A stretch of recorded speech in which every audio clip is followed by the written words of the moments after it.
They say you learn something new every day. And I've been in email and data marketing since the late 90s, which means I've learned about, 7,500 things. I really wish I hadn't worked that out. It makes me feel kind of old. Anyway, sometime in 2018, I learned about something called zero-party data. Now, apparently, zero-party data is data that the customer gives the brand. Their preferences, their intentions, their context. It's not inferred, it's not tracked, it's not scraped. It's just offered. Imagine my surprise when I realized that the best practices that I'd been preaching for almost 2 decades had been rebranded as a buzzword. Let's skip to the point.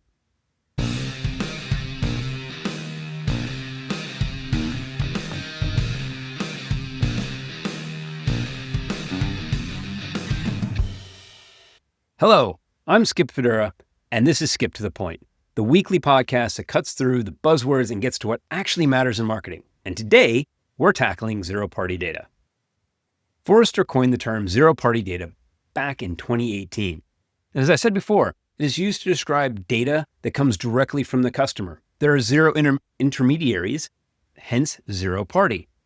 Sounds good, right? Here's the thing. We did not need a new name for doing the right thing. The idea was to make marketers feel more comfortable collecting data after the privacy laws like GDPR and CCPA tightened the screws. But transparency and respect for the customers were not new ideas. The best email marketers had always worked with consent, not because the law said so, but because it was good business practice and good manners. Thanks, Mom. So while Forrester wanted to remove all the hands-off feeling around data collection, most of us just rolled our eyes because the truth is simple. Zero-party data is just first-party data done properly. Now in contracts, there's a first party, a second party, and sometimes a third party.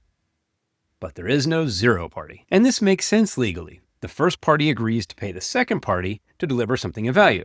The relationship between a brand and the consumer is an implied contract. I will pay you with my data, and you will give me something of value. That's something of value to me, probably with my data. The privacy laws did not invent that relationship. They just enforced the respect that should have been there all along. So how exactly does a ridiculous buzzword make things more transparent? Well, it doesn't. Zero-party data is not a revolution. It's a reminder that if you treat people with respect, they will tell you what they want.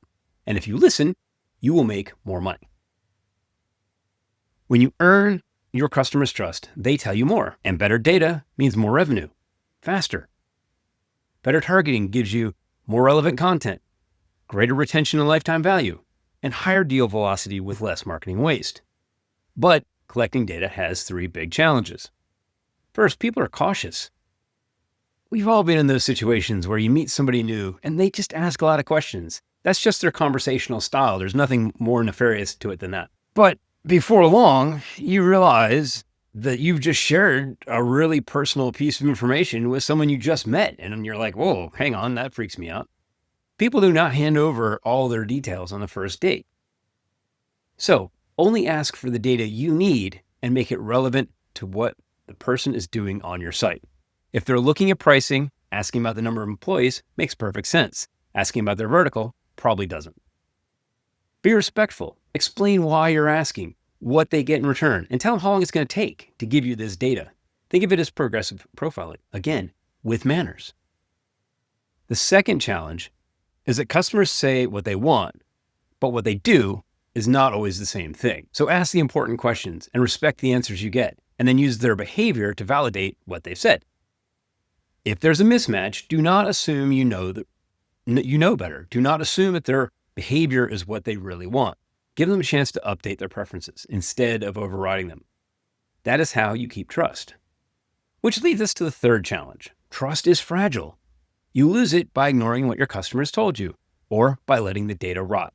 Because yes, data has a shelf life and it's going to go off faster than a prawn sandwich in the sun if you're not careful. So revalidate it. Make updating it part of your ongoing dialogue with that customer.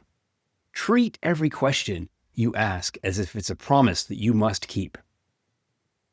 So, data collection is really Quite simple when you think about it. Prioritize the data you need. Explain why you need it and how you're going to use it. Make it easy and convenient for the customer to give you their data. Earn the right to get more data as the relationship deepens. Reconfirm and recollect the data as needed. One last tip.